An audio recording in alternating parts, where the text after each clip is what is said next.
Generation Y means the generation born in the 1980s and 1990s, comprising primarily the children of the baby boomers and typically perceived as increasingly familiar with digital and electronic technology. Now, allow me to introduce to you some of BIA's Y Gen folks.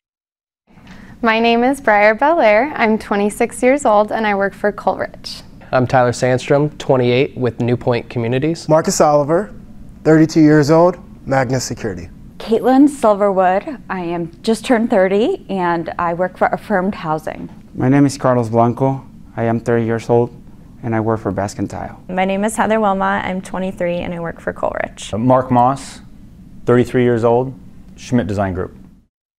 Please, tell us a little bit about yourselves as a generation. Sure, Siri. Well, our generation,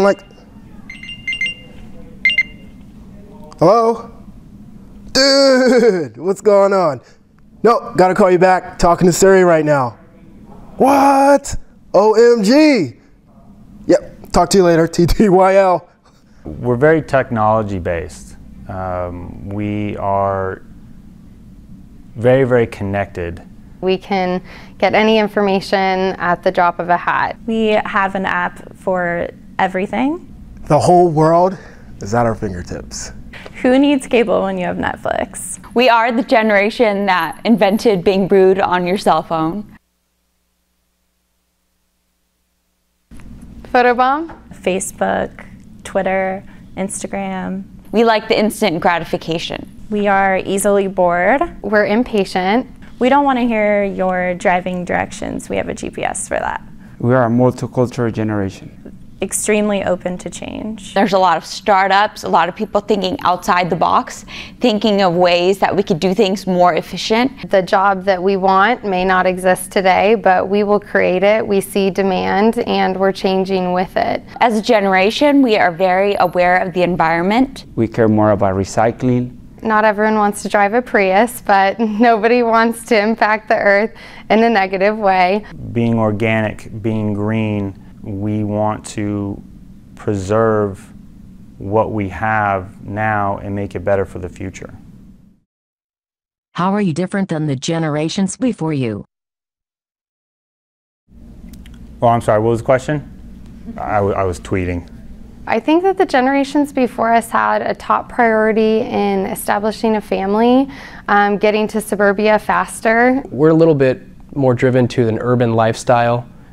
We appreciate having the walkability to places that we enjoy.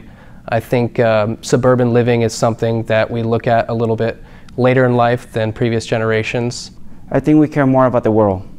Having new experiences. I think we're more adventurous. A lot of our parents or Generation X think you're successful if you work for a Fortune 500 company. With our generation, there has to be something else to the equation, something that inspires change, that inspires personal growth, that's kind of bigger than ourselves. We determine our success by enjoying what we do every day, not going to work because that's what the paycheck is, but going to work because we feel like we are making a difference. We were raised being told that we could change the world and we believed it. Our generation was raised to feel empowered in a way that no other generation was. We were raised on equality, not necessarily that the man has to earn the primary income and buy the house. We happen to be more trendy. We just have a lot coming at us. We have a lot of technology in our face all the time. Work is always in our pockets. We grew up on computers. We learned how to use computers way back in elementary school, as opposed to our parents who just started using them in their 20s, their 30s, who still are kind of struggling with keeping up with the everyday changes in technology. I lead tomorrow. I lead tomorrow. I lead tomorrow. I lead tomorrow. I lead tomorrow. I lead tomorrow. Yo soy el futuro de mañana. They lead tomorrow.